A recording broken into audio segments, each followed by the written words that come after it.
안녕하세요. 저는 40대 초반 미혼 남성입니다.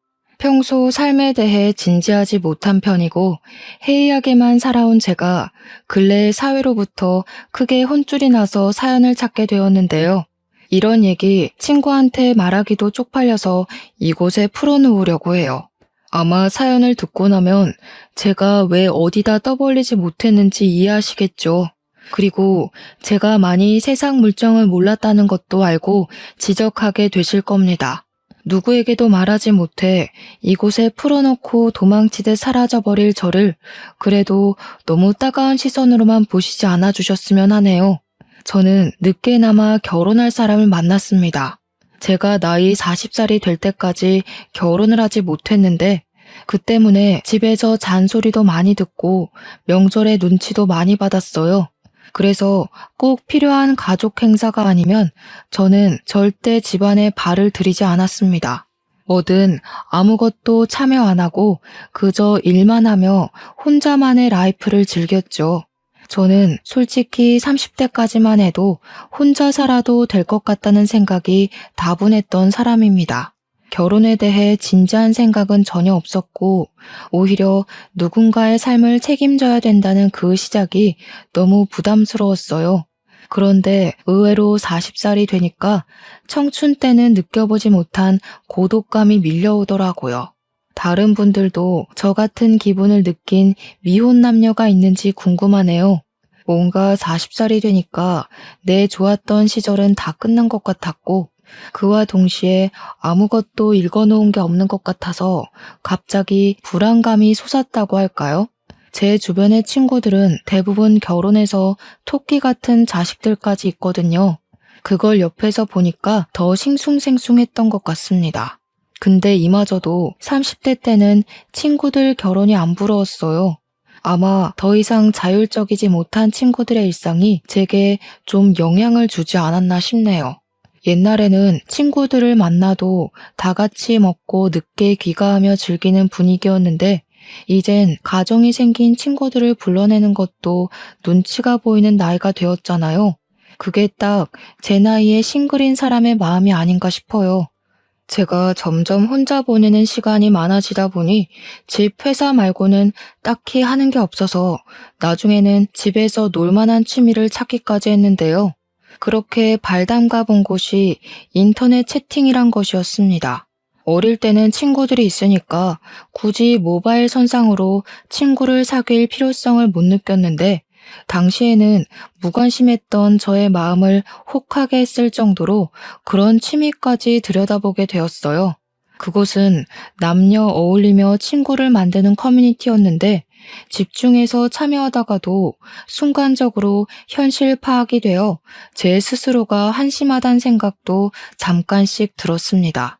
들으시는 분들도 참 나이 먹고 할 짓 없다 생각할 수 있겠지만 제게는 당장 취미거리를 통해 저의 회의감을 달래는 게 우선이었어요. 그리고 그곳에서 만난 여자가 있는데 저보다 10살은 어린 아가씨였습니다. 10살이면 사실 살아온 세대가 다른 수준이라 공감대가 잘 없을 거란 말이죠. 그런데 그런 것 치곤 생각보다 대화가 잘 통해서 그분과 꽤 채팅을 많이 했었어요. 그렇게 무의식적으로 회사 다니며 연락을 지속하다 보니 연락처까지 교환하게 되었고 그 뒤부터는 채팅이 아닌 전화로 수다를 떨기 시작했죠. 그분은 하는 일이 부동산을 차려 중개사 일을 하고 있다고 했습니다. 어린 나이에 자기 앞으로 된 부동산이 있다는 것이 정말 대단해 보였어요. 갖고 있는 집도 2채라고 하네요. 저보다 10살이 어린데도 불구하고 저보다 훨씬 현명하게 살고 있는 것 같아서 그분에게 진심으로 존경을 표하기도 했습니다. 저희는 연락하면서 되게 분위기가 좋았어요. 몇 년지기 친구만큼이나 훌쩍 가까워졌을 만큼 친해졌죠. 그렇다 보니 서로 동네가 근처라는 것도 알게 되었습니다. 저희가 연락만 한 지 거의 2달이 되었을 때 저도 모르게 얹어 만나서 밥이라도 먹지 않겠냐고 물어버렸어요. 한 번도 얼굴 본 적 없는 사이라는 걸 순간 망각했을 정도로 저희가 친했거든요. 그땐 벌써 오빠 동생 호칭을 쓰고 있기도 했습니다. 저도 모르게 표현해버린 대시였는데 다행히도 그분이 흔쾌히 수락해 주시더라고요. 저는 그분이 어려서 저를 부담스러워할 줄 알았는데 너무 쾌활하게 승낙해서 좀 놀랐어요. 듣자 하니 그분은 저랑 대화를 할 때 별다른 세대 차이를 못 느꼈고 자기도 저랑 잘 통하는 것 같다고 생각해서 한 번쯤 만나고 싶었답니다. 그 순간 손에 땀이 날 만큼 긴장을 많이 했지만 어쨌든 기분이 좋아진 저는 이왕 약속된 거 시간 괜찮으면 그날 당일 볼 수 있냐고 했고 제가 그분 있는 쪽으로 흔쾌히 가겠다고 했어요. 그랬더니 그분이 되레 저한테 오겠다고 하더라고요. 지금 자기가 마침 외출 중이었는데 제가 있는 곳에 더 가까운 것 같으니 자신이 움직이겠다고 하는 겁니다. 그 순간 남자라면 여자를 먼저 모시러 가야지 라고 생각한 저의 촌스러움이 부끄러워졌습니다. 한편으론 젊은 분인데 저처럼 이런 건 무조건 남자, 저런 건 무조건 여자 이런 고지식한 상식을 갖고 있는 게 아니라서 참 마음에 들었어요. 그렇게 더 열린 마음으로 그분을 첫 대면을 했는데 솔직히 말씀드리자면 너무 예뻤습니다. 제가 감히 그분에게 호감을 갖는 것이 미안했을 정도였어요. 사실 저 여자친구 사귀어 보긴 했지만 겨우 20대 때 2번 연애한 게 다였고 그마저도 한두 달이면 차였습니다. 제가 차였던 이유는 정말 간결해요. 과거의 여자친구들이 똑같이 말했었는데 저더러 그냥 재미없어서 같이 있는 게 즐겁지 않다고 하더라고요. 그때 이후로 자존감이 하락한 저는 친구들만 사귀었지 여자는 비즈니스가 아니면 만나본 적이 없습니다. 그런데 그분은 달랐다는 거예요. 제가 하는 말마다 예쁘게 눈웃음을 보여주고 제 말이 너무 재밌다면서 식사 내내 많이도 깔깔 웃었습니다. 솔직히 그래서 더 예뻐 보였어요. 사람한테는 다 짝이 있다는데 제 짝이 바로 이분이었나 싶더라고요. 눈치채셨는지 모르겠지만 그 예쁜 분이 바로 제 예비 신부입니다. 일단 저는 연애를 오랜만에 시작을 한 것도 있지만 예비 신부 미모가 너무 훌륭해서 더 잘 못 쳐다보고 떨렸던 것 같아요.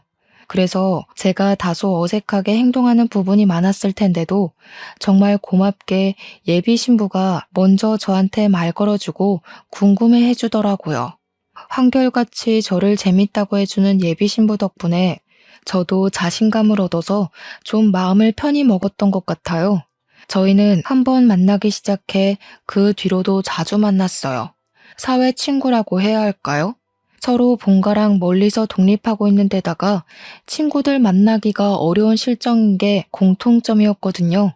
그러다 보니 또 저희 둘 다 미혼에다가 애인이 없다는 것도 자연스럽게 눈치채게 되었어요. 예비 신부는 미모와 달리 참 털털한 성격이었습니다.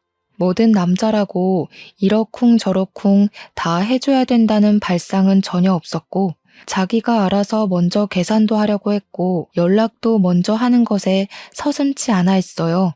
젊은 여자들이 흔히 부린다는 철없는 어리광도 예비 신부에게선 찾아볼 수 없었습니다. 말 그대로 참 성숙한 사람이었죠. 그래서 무엇보다 남자가 굳이 여자를 집에 데려다 줘야 한다는 생각도 별로 안 좋아하더라고요. 그것 때문에 저는 예비 신부를 한 번도 집까지 데려다 줘본 적이 없어요. 가는 길에 오빠 집이 먼저 있으니까 내가 오빠를 배웅하는 게 맞지. 나는 이런 걸로 다투려는 사람들 솔직히 좀 안 맞아. 예비 신부는 한마디 한마디 할 때마다 저의 촌스러운 가치관을 바사삭 깨주었어요. 제가 과거에 겨우 단 2번 있던 연애가 실패했던 이유가 제 문제가 아니라는 걸 깨우쳐 주기도 했어요. 그 어린 친구에게 참 배울 것이 많았죠. 어쩜 그리 말을 잘하는지, 직장에서 어떤 모습일지 안 봐도 상상이 가더라고요. 그럴수록 예비 신부는 저한테 과분한 존재가 되었어요. 예비 신부에 비해 제 몰골이 좀 떨어지는 편이라서 솔직히 저는 첫 만남이 곧 마지막 만남이 될 줄 알았는데 그게 아니라는 게 신기했죠. 온전히 저희 관계의 노력은 예비 신부가 거의 다 한다는 뜻입니다. 그렇게 저희는 서로 사귄다는 말도 안 했는데 이미 연인인 것처럼 자주 연락했고 만나면 손도 잡고 그랬어요. 그 모든 것의 권한도 전부 예비 신부에게 주었는데 늘 모든 걸 먼저 리드해 주더라고요. 그런 멋진 여성을 만나니 문득 그런 생각이 들었는데요. 제게 행운이나 다름없는 예비 신부에게 고백까지 먼저 받는 건 그녀에 대한 예의가 아닌 것 같더라고요. 그래서 이번엔 제가 먼저 용기를 내 고백을 했고 그날로 저희는 남들에게 당당하게 말할 수 있는 커플이 되었습니다. 아무래도 제가 10살이 많았기 때문에 예비 신부를 더 세심히 대우해줬어요. 다들 도둑놈이라고 볼 게 뻔한데 제가 못해주기까지 하면 얼마나 꼴불견입니까? 물론 예비 신부가 대우받는 걸 불편해했지만 그건 제 위안이자 곧 제 진심이기도 했어요. 그때마다 예비 신부는 나이 같은 건 사람 대 사람으로 인연 맺는 데에 중요하지 않다면서 자기는 저의 있는 그대로를 좋아한다네요. 이런 고백을 거의 매 순간 들었는데 솔직히 축복받았다고 해도 되지 않겠습니까? 친구들은 제가 여자친구 생긴 걸 알고 사진을 보더니 난리 폈어요. 저더러 그 여자랑 꼭 결혼하라고 소개해달라 아주 소란이었습니다. 그렇게 대단한 여자 만나려고 여태까지 싱글이었던 거냐면서 축하도 많이 받았죠. 예비 신부를 단지 예뻐서 사귀는 건 아니지만 그 순간엔 얼마나 어깨가 으쓱 올라갔는지 몰라요. 그래도 정작 예비 신부 앞에선 100번 조심하는 게 저였습니다. 이렇게만 계속 조심을 했다면 얼마나 좋았을까요? 제가 예비 신부가 주는 행복에 겨워 그만 실수를 하고 말았는데요. 당황스럽게도 제가 예비 신부를 혼전 임신을 시켜버린 겁니다. 예비 신부가 말해주기 전까지는 당연히 모르고 있었는데 퇴근하고 통화로 전달을 받았어요. 그 사실을 처음 들었을 때는 솔직히 실수가 맞긴 했지만 한편으론 무척 기뻤습니다. 기뻤던 건 제가 아빠가 될 수 있다는 것에서 왔고 불안감은 당연히 예비 신부의 반응이 어떻게 나올지 모르기 때문에 밀려왔습니다. 그렇다 한들 저에게 무슨 선택권이 있었겠습니까? 예비 신부가 출산을 하겠다고 하면 제가 물심양면 예비 신부를 모시겠지만 만약 아이를 포기하고 싶다고 한다면 저는 강하게 설득할 주제가 못 된다고 봤어요. 결혼 약속도 안 한 사이였는데 결혼 정년기가 빠듯한 저와 달리 예비 신부는 제가 아니더라도 더 잘난 놈들 수십 명은 더 만날 기회가 있는 사람이잖아요. 그저 집안이 유복한 것 말고는 평범하게 회사 다니는 제가 10살이나 어린 예비 신부에게 내세울 수 있는 건 그저 그녀의 뜻을 다 존중해 줄 수 있다는 마음뿐이었습니다. 예비 신부는 그날 임신 고백을 하고 생각을 좀 해봐야겠다며 전화를 끊더니 한 이틀은 연락이 없었어요. 그리곤 연락 끊긴 3일째 되는 날 다시 전화가 왔습니다. 나 오빠 부모님께 인사드리고 싶어. 아무리 그래도 애를 포기하는 건 차마 도리가 아닌 것 같아. 오빠를 아직 좋아하고 있기도 하고. 정말? 그 말은 나랑 결혼할 생각까지 했다는 거야? 진짜 나랑 결혼할 생각이 있어? 그런 책임감 없이 우리 아이 이대로 포기하려고 했어? 아무리 내가 오빠를 좋아한다고 해도 그런 마인드 가진 남자라면 나 좀 고민될 것 같은데? 아니, 그럴 리가 없지. 진짜 고마워, 자기야. 내가 평생 잘할게. 내가 아무래도 말년의 복을 받을 팔자인가 봐. 어떻게 자기 같은 훌륭한 여자랑 아이까지 얻었는지 모르겠다. 그날 저는 예비 신부에게 청혼을 받은 거나 다름없었습니다. 여자한테 먼저 저런 용기를 내게 하다니. 남자로서 진짜 멋대가리 없다고 생각하실 거예요. 네, 저 멋대가리 없는 놈 맞습니다. 그래서 놓친 인연이 여럿 있었고 다시 연애 쪽엔 돌아보지도 못할 만큼 좋아했었어요. 저도 그런 제 자신을 잘 알아서 그날 이후 완전히 다른 사람이 되겠다고 마음을 먹었습니다. 앞으로 제가 사랑하는 여자와 아이를 위해서 집안의 가장다운 남자가 되겠다고 다짐을 했었죠. 평생 독거노인 삶이나 살다 갈 줄 알았던 제게도 결혼이란 선물이 올 줄은 몰랐고, 친구들이 결혼을 하면서 안정적인 감정이 느껴진다는 이해할 수 없는 소리를 했던 것도 전부 다 알 것만 같아 종일 기분이 붕 떠있기도 했습니다. 예비 신부 전화를 끊고 나서 저는 엄마한테 바로 전화해 결혼할 여자가 있다고 밝혔어요. 그러자 예상대로 엄마는 저보다 더 기뻐하며 비명을 깍 질렀고, 수화기를 든 채로 주변 식구들에게 제 소식을 떠벌리며 난리가 났습니다. 그래서 언제 데려올 거니? 집에 뭐가 없어서 장을 봐야 되거든. 우리 며느리 될 아이는 뭘 좋아하려나? 가리는 거 딱히 없대. 근데 엄마, 내일 가서 자세히 말하긴 할 텐데 여자친구가 임신을 해서 너무 자극적인 음식은 피해줬으면 좋겠어. 어머, 임신? 너무 잘 됐다. 세상에, 그럼 나도 할머니 소리 들어볼 수 있는 거니? 평생 할머니 한 번 못 대고 눈 감는 줄 알았는데 우리 아들이 말년에 제대로 효도하려나 보네. 내가 점을 봤는데 네가 딱 나이 40살부터 인생 핀다고 하더라고. 엄마는 예비 며느리가 뭐하는 여자인지 어느 집안 딸내미인지 그런 걸 전혀 묻지 않았습니다. 왜냐면 제가 이미 결혼 정년기를 넘기기도 했고 집안 식구들이 제발 결혼 좀 해달라고 사정을 하던 상황이었기 때문이었죠. 사촌들까지 다 합쳐서 저만 결혼을 안 하고 있었으니 얼마나 다들 애가 탄다고 했다고요. 제가 너무 결혼에 관심이 없었을 때는 엄마가 농담 삼아 이런 얘기를 한 적도 있었는데요. 범죄 저지른 년만 아니면 다 된다고 했었거든요. 엄마는 이혼녀든 나이가 많든 백수든 그런 건 전혀 상관없다고 제발 여자만 데려오라 하셨습니다. 집에서 얼마나 저희 결혼을 기다렸는지 조금은 느껴지시나요? 저랑 예비 신부는 본격적으로 양가 집안에 인사를 드리기로 한 거나 마찬가지이니 저는 예의를 차려 저희 집을 가기 전에 예비 신부네에 먼저 방문을 하고 싶었습니다. 그래서 나름 배려한다고 예비 신부에게 예비 장인 장모님 얘기를 꺼냈는데요. 예비 신부가 뜻밖의 난감해하면서 그건 좀 어렵겠다고 하더라고요. 우리 아빠가 군인이었다고는 말했었지? 아빠가 대통령 보좌관으로 계셨거든. 아빠 돌아가시고 연금이 좀 잘 나와서 엄마가 노후 편하게 즐기고 있는데 지금은 유럽에 있어. 아마 귀국하려면 한두 달은 걸릴 것 같아서. 아, 그래? 그럼 우리 집도 그때 인사드리는 걸로 하자. 어차피 결혼식은 내년에 하는 거니까 그 전에만 인사드리면 되지. 어머님께서 나 보고 싶어 하신다며. 그러다 나 어머님 만나기도 전에 점수 깎이면 어떡해. 그냥 어머님 아버님께 먼저 인사드리고 나중에 우리 엄마 오면 또 오빠네 집 가서 인사드리면 되지. 듣다 보니 예비 신부의 말이 옳다고 생각을 했어요.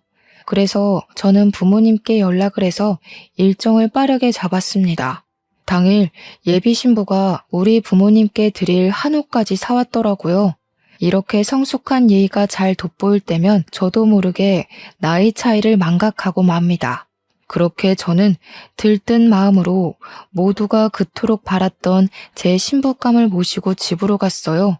그렇잖아도 어떤 여자를 데려오든 우리 집에서 떠받들어 줬을 텐데 예비 신부가 미모까지 상당하니 식구들이 예비 신부를 완전 공주 대접하듯 데려다 앉히더라고요. 그리고 차마 저도 몰랐던 사실이 저희를 기다리고 있었는데 집에는 부모님만 계신 게 아니었어요. 친척 어른들께서도 예비 신부 구경하려고 다들 모여 있는 거 아니겠습니까? 저희 식구들이 좀 유난스러운 게 없지 않아 있는데 첫 결혼 인사에서도 그럴 줄은 몰랐습니다. 솔직히 이런 상황 예비 신부 입장이면 부담스럽잖아요. 괜히 예비 신부 눈치가 보이더라고요. 그래서 식구들이 식사 차리는 틈을 타서 몰래 너무 부담스러운 분위기라 미안하다고 했는데요. 예비 신부는 오히려 다복해서 좋다고 집이 크니까 답답하지도 않다며 긍정적으로 봐줬습니다. 제가 또 예비 신부에게 놀랐던 건 어른들을 굉장히 사근사근 잘 대했다는 겁니다. 그래서 엄마 눈에는 더 합격이었을 거예요. 범죄자 아니고 여자 기능만 하면 결혼 허락해줬을 거라는 엄마에게 예비 신부의 존재는 그저 100점 중에 1000점이나 다름없었습니다. 엄마가 예비 신부를 얼마나 환대했냐면 그만 가야 할 시간에 갑자기 선물이 있다면서 자기가 끼고 있던 반지를 빼서 예비 신부에게 쥐어주더라고요. 그건 엄마가 개인적으로 구매했던 금 3돈 되는 반지였어요. 예비 신부가 식겁하면서 거절했지만 엄마는 예비 신부에게 끝까지 주면서 예비 신부 손을 꼭 잡았어요. 다 늙어서 쓸데도 없는 우리 아들한테 시집 오겠다고 해주니까 고마워 그러지. 내가 당장 줄 수 있는 게 이것밖에 없네. 걱정 마라. 앞으로 이 시애미가 해줄 수 있는 건 다 해줄게. 너는 아무것도 들고 올 것 없다. 몸만 오면 우리 집에서 다 해줄 거야. 그렇게 첫날부터 금반지 선물을 받은 예비 신부는 얼떨떨하게 그걸 들고 나왔지만 곧 무척 행복해하며 깔깔 웃었습니다. 너무 유쾌한 집이라고 없던 웃음도 나온다면서 저한테 무조건 시집 가야겠다고 하더라고요. 그리고 오히려 자기가 과분한 집안에 시집 가는 것 같다고 너스레도 떨었습니다. 우리 집에 인사를 하고 나니 좀 더 가족에 가까워진 느낌이 없지 않아 있었는데요. 엄마가 예비 신부 데리고 집에 오라고 할 때마다 곤란했는데 예비 신부가 고맙게도 우리 집 방문하는 걸 참 좋아해 줬어요. 어느 순간부터는 뭐만 하면 우리 부모님 생각해주면서 이거 같이 먹자, 저기 같이 놀러 가자, 여기 모시고 오자 그런 식으로 고맙고 예쁜 말만 했습니다. 그게 다 자기 엄마가 유럽 가서 부모 품이 그립다는 것 때문이었는데요. 아직 예비 신부가 30살이었으니까 부모가 그리울 나이일 수 있다고 생각을 했어요. 그래서 그 뒤부턴 한결 마음 편하게 예비 신부를 우리 집에 데려갈 수 있었어요. 그때마다 엄마는 예비 신부가 이미 며느리라도 된 것처럼 자꾸 폐물 같은 걸 선물로 주었습니다. 그런 식으로 찔끔찔끔 준 게 거의 500만 원 돈 가까이 되었을 겁니다. 엄마가 고집을 해서 예비 며느리 예쁘다고 챙겨주는 것이니 사실 거절만 하는 것도 예의가 아닐 수 있거든요. 그 적정선을 예비 신부가 잘 지키면서 선물을 받더라고요. 그렇게 거의 반 가족이나 다름없게 보낸 지 2달이 지나고 드디어 저도 예비 장모님께 인사드릴 수 있는 기회가 왔구나 기대를 했습니다. 그런데 갑자기 예비 신부가 또 한 번 곤란하다고 말을 하는 거예요. 엄마가 여행이 너무 길어서 힘들었나 봐. 건강이 안 좋아서 당분간은 만나기 어려울 것 같아. 나도 웬만하면 오빠 얼굴만 보면 안 되겠냐고 물어봤거든.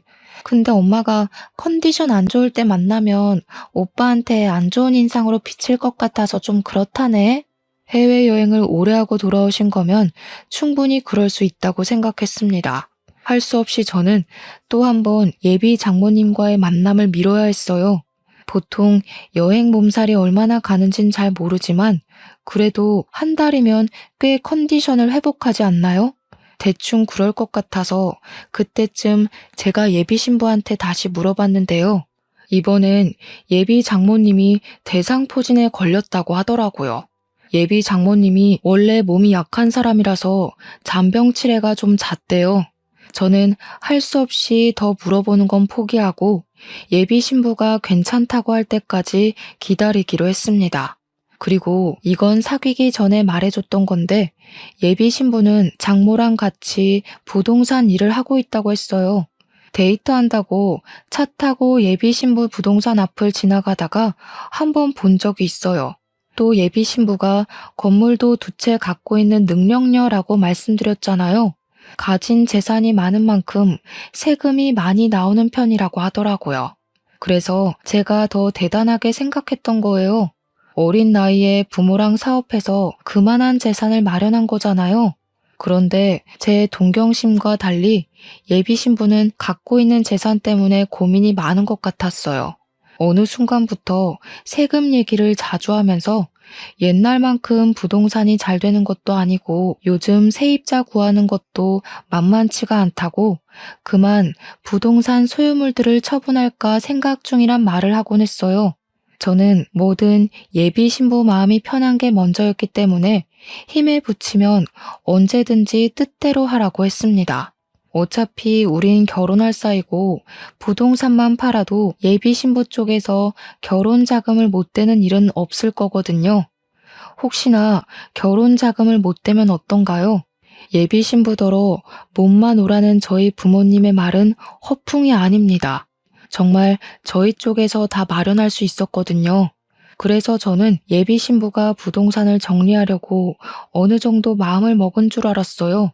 근데 어느 날 제게 그런 말을 하더라고요. 세금이 1억 나왔는데 3천만 원이 부족해서 빌려달라고 말이죠. 자신이 꼭 갚겠다고 불안하면 차용증까지 써준다고 했습니다. 갑자기 3천만 원을 빌려달라고 하는 건 좀 당황스러웠지만 그렇다고 결혼할 사이에 뭘 차용증까지 쓰나 싶었어요. 제가 예비 신부 사정을 모르는 것도 아니었고요. 그래서 저는 알겠다고 했고 제 목돈 통장에서 3천만 원 이체시켜 주었습니다. 예비 신부는 제 덕에 급한 불 껐다고 정말 고마워했어요. 당시 저도 함께 안심을 했었죠.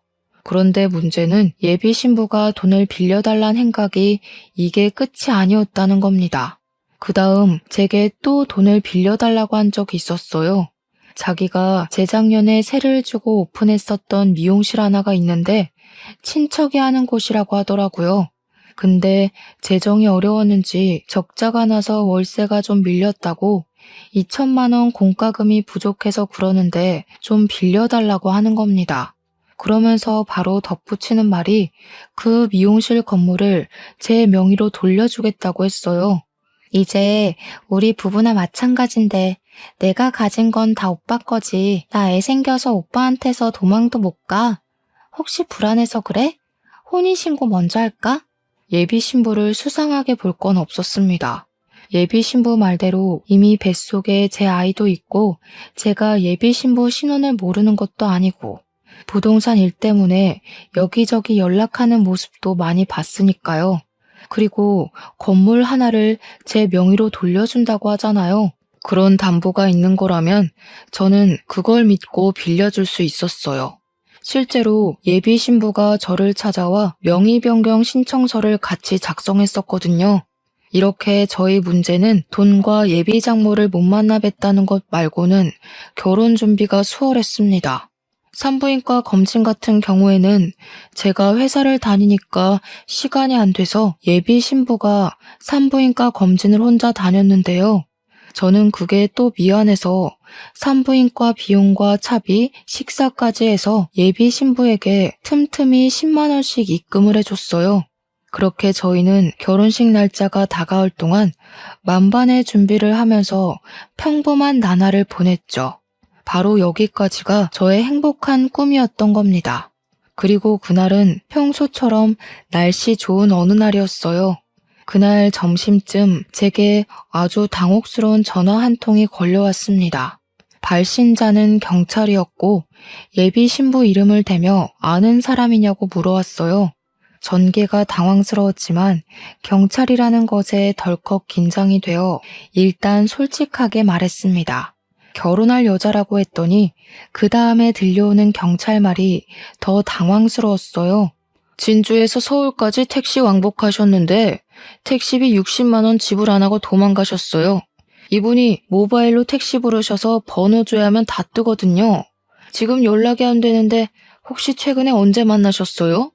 네? 그럴 리가요. 그럴 사람이 아닌데. 뭔가 잘못하신 거 아니에요? 제가 어제 저녁에 잠깐 얼굴 봤었거든요. 근데 제 여자친구는 진주까지 갈 일이 없는 사람인데요. 그 뒤로 경찰이 줄줄 읊는 예비 신부 신원은 제가 처음 듣는 사실이 그득했어요. 분명 예비 신부는 미혼인데 경찰이 조회를 해봤다면서 하는 말이 기혼이라고 하는 거 아니겠습니까? 심지어 결혼을 했지만 5년 전에 이혼을 한 걸로 나와 있고 본가는 진주이며 애까지 둘이나 딸려 있다고 하더라고요. 제 입장에서는 정말 말도 안 되는 소리였습니다. 하지만 경찰이 헛소리하는 건 아닐 거 아닙니까? 그래서 제가 경찰이 찾는 사람의 신원을 다시 한번 물었어요. 그랬더니 경찰이 주민번호 앞자리와 예비 신부 이름까지 정확히 다시 말해 주었습니다. 경찰은 지금 예비 신부를 쫓고 있다는 상황이라고 설명까지 해주었어요. 그러면서 저더러 혹시 예비 신부랑 연락이 닿으면 자신들에게 연락해달라고 하더라고요. 만약 숨겨준다면 저도 공범죄를 물어야 될 테니 제 양심을 믿겠다고 하곤 전화를 끊었습니다. 너무 혼란스러웠어요. 일단은 예비 신부한테 연락하는 것이 먼저일 것 같아서 전화를 걸었는데 연락이 전혀 안 되더라고요. 도통 불안해서 근무 집중이 안 되었어요. 결국 저는 반차를 썼고 예비 신부가 일한다는 부동산을 바로 찾아갔습니다. 근데 부동산 일하는 사람 말이 저의 혼란스러움을 더 가미시켜 주었어요. 아, 그 사기꾼년이요? 그년 완전 정신 나간 여자예요. 우리 부동산 빈 매물에서 제멋대로 집주인인 척 계약자들 돈 받아먹고 잠적했다니까요? 그년 때문에 우리 부동산 영업정지까지 당해서 진짜 짜증났거든요. 근데 또 우리 부동산 이름 팔아먹고 다녀요? 그년 어딨어요? 아구창을 확 찢어버려야겠네. 부동산 주인은 제가 예비 신부 이름을 언급하자마자 많이 화가 나서 열을 올렸습니다. 저보고 더 큰 함정에 빠지기 전에 그 정신 나간 여자랑 끝내라고 하더라고요. 경찰 증언에 부동산 사실까지 확인한 저는 충격에 휩싸일 수밖에 없었어요. 더 이상 예비 신부를 믿을 만한 구석은 찾아볼 수 없는 상태였고 그동안 예비 신부가 제게 했던 눈속임의 말들이 파라노마처럼 지나갔습니다. 저는 대체 누구를 만나서 사랑을 키웠던 걸까요? 예비 신부랑 같이 지냈던 세월들에서 진심이 아니었던 적이 없는데 제가 들은 말들이 전부 예비 신부의 실체라면 그럼 예비 신부는 저한테 전부 거짓이 아니었던 적이 없다는 것 아닙니까? 요즘 사람들 무섭다는 말은 많이 들었지만 제 예비 신부는 다르다고 봤습니다. 젊은 사람치고 현명하고 부지런히 잘 살아왔다고 생각해 진심으로 존경했는데 그저 그런 번지르르 했던 그 말들이 전부 가짜였다는 거고 이런 사기를 치다 보니 언변이 뛰어났다는 거네요. 실체를 알면 알수록 무서운 여자였습니다. 기가 막혀서 웃음도 안 나오더라고요. 내가 얼마나 여자를 안 만났으면 고작 어린애 장난질에 속아 넘어갔을까 한심했어요. 그저 결혼에 눈이 멀어서 정작 분별력이 바닥났던 제 자신이 창피했습니다. 그래서 더 예비 신부를 용서할 수 없었어요. 나이 먹고 바보같이 속아 넘어간 저도 문제지만 사람 진심 가지고 사기치고 돈을 갈취하기 위해 연기를 한 예비 신부도 만만치 않게 문제 아니겠습니까? 저는 바로 다시 경찰에 연락을 했어요. 예비 신부 본가를 찾으려고 하니 진주에 있다는 집 주소 좀 알려달라 했습니다. 그리곤 급하게 KTX까지 타고 가서 진주 방문했어요. 경찰이 알려준 곳을 찾아갔는데 눈앞에 나타난 집은 웬 빈민촌 같은 주택이었고 보안이 굉장히 후진 곳이었습니다. 제가 문소리를 내며 들어가니까 다 부서질 듯한 방문을 열고 한 4살, 5살로 보이는 아기들이 뛰어나오더라고요. 아무래도 자기네들 엄마가 온 줄 알고 나온 듯 했는데 낯선 아저씨가 서 있으니까 깜짝 놀라서 다시 방으로 도망쳤습니다. 그리고 애들의 부름을 받고 뒤이어 나온 사람은 꾀지지한 아기들과 달리 싸구려 명품을 걸친 아저씨였어요.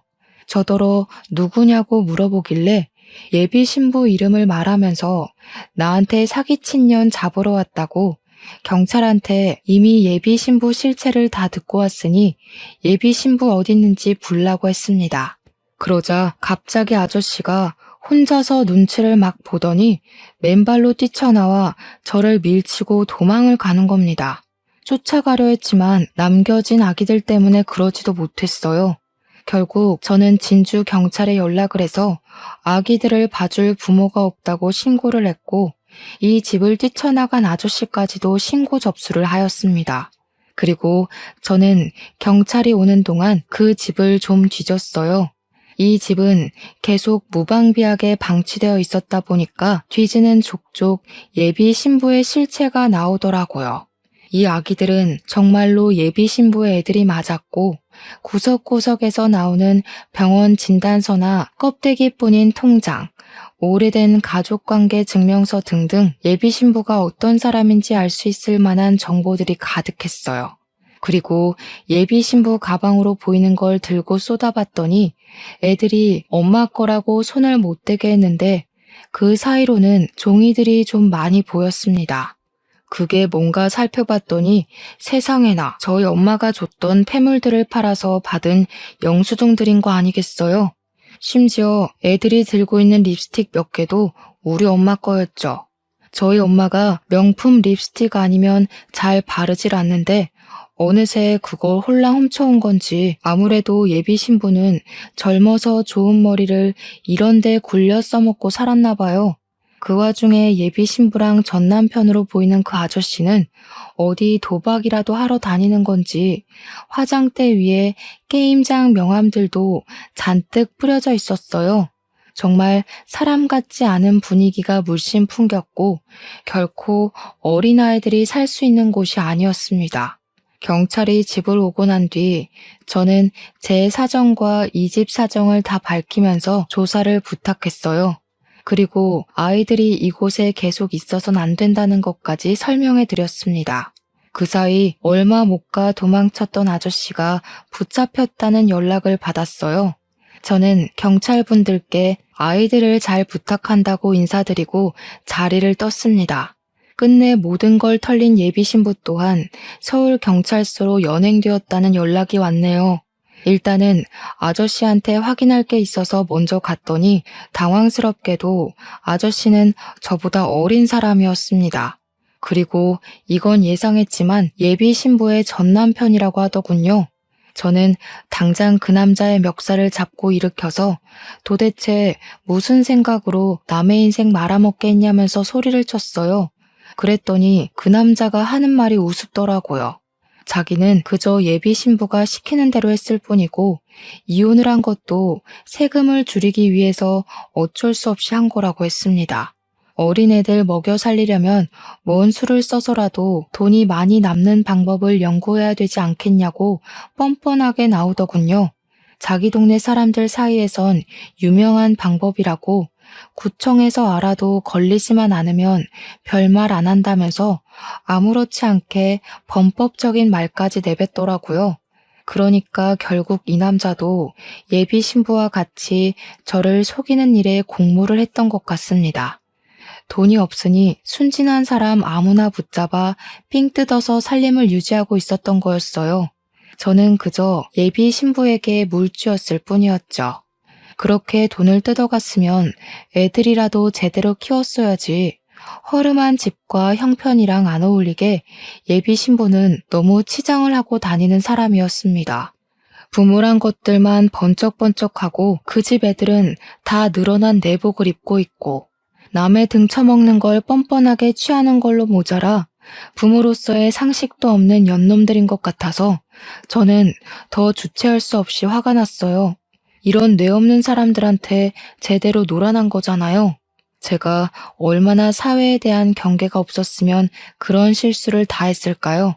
저는 결국 반성 없이 변명만 하고 있는 예비 신부 전 남편을 향해 주먹을 내리꽂아 줬습니다. 감옥 가면 당분간 네 마누라 얼굴 못 볼 텐데 그럼 돈 쥐어줄 사람도 없겠네. 더 이상 싸구려 명품 못 걸쳐서 어쩌냐? 내가 네 마누라랑 결혼하면 나중엔 나한테 해코지해서라도 내 재산을 가져갔겠다? 그 전에 콩밥 처먹게 될 줄은 너희들도 몰랐겠지. 쉽게 살려고 하면 결국 이 꼴 나는 거야. 너희들 같은 쓰레기는 커서도 부모 대접 기대하진 말아야겠다. 저는 경찰에게 공범에게 줄 수 있는 아주 큰 형량을 부탁했고 바로 급하게 서울로 올라갔습니다. 예비 신부가 있다는 경찰서로 가면서 예비 신부를 사기죄와 절도죄로 고소를 해버렸어요. 경찰서에 가니까 예비 신부가 고개를 푹 숙이고 앉아있더라고요. 보나마나 저런 것도 연기겠죠. 이건 제가 그 자리에 가서 들었던 건데 경찰 말로는 예비 신부가 거짓말했던 사실 중에 임신도 포함이었다고 하더라고요. 거기다 또 하나, 저랑 같이 작성했던 미용실 명의 변경 신청서도 가짜였대요. 대체 저는 세상을 얼마나 물로 봤던 걸까요? 어쨌든 특히 임신이 제게 좀 더 충격을 주었어요. 저희 엄마는 예비 며느리도 좋아하셨지만 손자 때문에 더 기뻐했었거든요. 제 안목이 개떡 같았던 탓에 본의 아니게 불효를 저지르게 되어 그것 때문이라도 저는 더 예비 신부에게 화가 났습니다. 저는 예비 신부한테 인사도 하지 않고 바로 그년 멱살을 잡았어요. 너 도대체 뭐야? 처음부터 도둑년이었던 거야? 내 돈 빼먹고 네 입에 풀칠하려고 접근했던 거냐고. 어떻게 사람이 돼서 그 정도로 낯짝 두꺼울 수가 있어? 한두 번 사기친 것도 아니지. 겨우 이따위로 살아온 게 진짜 네 모습인 거냐? 예비 신부는 제가 침을 튀기면서 목청을 높여도 그저 택시비만 아니었으면 나한테 들통 안 날 수 있었다는 둥, 택시를 모바일로 부르는 게 아니었다는 둥, 제 귀를 의심할 만한 멍멍이 발언을 서슴지 않았습니다. 그것에 더 성질이 난 저는 다시 한번 예비 신부를 몰아붙이며 목에 핏대를 세웠어요. 그래, 카드값 급해서 그랬다. 원래 사람이 돈 없으면 물불 안 가리는 거야. 오빠는 잘 살아서 모르겠지. 우리 같은 거지 새끼들은 사기라도 안 치면 못 먹고 살아. 그건 그냥 굶어 죽으라는 거나 마찬가지라고. 그래서 내가 오빠 돈 공짜로 타갔어? 몸 대줬잖아. 솔직히 여자로서 내가 더 손해 아닌가? 믿을 수 없을 만큼 저렴하고 파렴치한 발언에 저는 결국 예비 신부 얼굴에까지 손을 대고 말았어요. 온 힘을 다해서 예비 신부의 귀싸대기를 날려 잡아뜨리고 그년 머리채를 잡고서 다시 얼굴을 마주했습니다. 제가 좋아했던 사람이 맞나 싶을 정도로 얼굴색이 변해 있더라고요. 그간의 세월이 무색하게 날아가 버린 것 같아서 그 순간 살짝 눈시울이 붉어졌던 것 같아요. 내가 너한테 어떻게 했는데, 우리 식구들이 너한테 얼마나 잘해줬는데, 아무리 거지같이 살아도 사기는 치지 말았어야지. 너 같은 애는 애를 낳지 말았어야 했어. 어떻게 니까짓 게 부모를 해? 애들 앞에서 쪽팔리지도 않냐? 아, 걔들? 걔들도 나름 걔들 몫을 해. 걔들 때문에 깜빵 가도 형량이 적거든. 자식이 돼서 엄마한테 그 정도 역할을 해주니까 나도 부모로서 먹여주고 재워주는 거지. 예비 신부는 제게 이미 실체가 들켜버린 이상 저는 안중에도 없는 사람이 되어버렸습니다. 더는 제 앞에서 가면을 쓰지 않았고 폐기 처분해야 할 인성을 무수히 많이 보여주었어요. 폐륜적인 발언 또한 경찰이 듣든 말든 상관하지 않는 것 보니 이렇게 경찰서에 잡혀오는 것이 전혀 무섭지 않은 것처럼 보이기도 했습니다. 역시나 경찰 말로는 예비 신부가 택시비처럼 사사로운 절도죄를 조금씩 저질러서 몇 건 정도 경찰서에 들락날락했던 전적이 있었다고 하더라고요. 저한테 그 소리를 해주는 경찰에 대고 예비 신부가 절도 횟수를 정정하는 당당한 태도를 보이길래 저는 더 이상 참지 못했어요. 어떤 경찰이 마시려고 들고 오던 믹스커피를 뺏어서 예비 신부 얼굴에다 쳐뿌렸습니다. 예비 신부가 소리치며 콩콩 뛰고 난리가 났더라고요. 그 와중에 저더러 상해죄로 고발할 거라면서 악을 쓰며 비명을 지르는데 경찰이 물티슈로 예비 신부 얼굴을 맞추더니 너 같은 년은 상해죄 접수 안 먹힌다고 입을 막아버렸습니다. 그리고 저는 마지막으로 예비 신부에게 경고를 했죠. 네가 나한테 빼먹은 돈이 많아서 고작 양육 때문에 형량 깎일 일은 없을 것 같네. 참 그리고 네가 사랑하는 전남편 있지? 네 탓하고 난리가 났더라. 아무래도 그쪽은 너한테 전부 덮어씌우고 형량 깎으려는 것 같던데? 뭐 누가 형량을 더 받든 억울할 필요는 없겠다. 비교 안 되게 쓰레기잖아 둘 다. 저는 저를 매섭게 째려보는 예비 신부를 외면하고서 경찰에게 절대 합의 생각 없으니까 무조건 형량 높게 해달라고 간곡히 부탁을 했습니다. 그리고 이 여자애들은 이딴 부모 밑에서 못 크니까 보육원을 알아봐 주는 게 좋겠다고도 했고요. 경찰도 예비 신부가 애를 핑계로 형량 줄이고 싶어 하는 거 들었으니 아마 이번에는 애가 예비 신부의 탈출구는 되어주지 못할 겁니다. 그렇게 저는 예비 신부에게 평생 카드값 지옥에서 살아보라고 작별 인사를 한 뒤 경찰서를 나왔습니다. 이걸 부모님한테 말할까 말까 계속 고민하다가 지난달에 말씀을 드렸거든요. 원래는 예비 신부랑 성격 차이로 헤어졌고 예비 신부가 유럽을 가게 되어서 더 이상 만남 유지가 어려웠다고 둘러댔는데 예비 신부를 그리워하는 부모님을 보니 그것마저 죄를 짓고 있는 것 같아서 솔직하게 고백했어요. 당연히 제 욕을 할 줄 알았던 부모님은 제 편을 들면서 예비 신부를 욕하기 시작했는데요. 머리에 피도 안 마른 것이 어디서 어른들 가지고 장난을 쳐? 그딴 년 아내로 들일 바에는 혼자 사는 게 100번 낫다. 결혼하기 전에 쳐낸 게 얼마나 행운아야? 내가 너 40부터 잘 된다고 했지? 액땜했으니 앞으로 승승장구할 거다. 그년한테 준 것들 돈으로 못 돌려받는다 했으면 나 당장 감옥 쫓아가서 그년 머리채 잡을 생각이었어. 건방지게 어른을 놀려먹고 말이야. 요즘 세상엔 결혼할 만한 사람 찾는 것도 사막에서 바늘 찾는 수준이더라. 네가 마음 쓸 거 없다. 누구라도 작정하고 달려드는 미친 개가 옆에 있으면 몰릴 수밖에 없는 거야. 엄마 말대로 액땜했다고 쳐. 부모님은 제가 기죽어서 사회생활에 지장을 받을까봐 제 탓은 하지 않으려는 것 같았습니다. 그런 부모님께 더 죄송해서 면목이 없었고 지금은 결혼은 그저 필수가 아닌 문화로만 생각하며 부모님께 효도하고 있어요. 그리고 몰랐던 사실인데 그 여자가 우리 부모님께 인사 올린다고 사왔다는 한우 있잖아요. 그것도 본 예약자를 사칭해서 훔친 거라네요. 경찰이 늦게나마 아셔야 할 것 같아서 연락했다며 말해준 사실입니다. 더 이상 실망할 게 없는 줄 알았는데 진짜 학을 떼게 만드는 소리더라고요.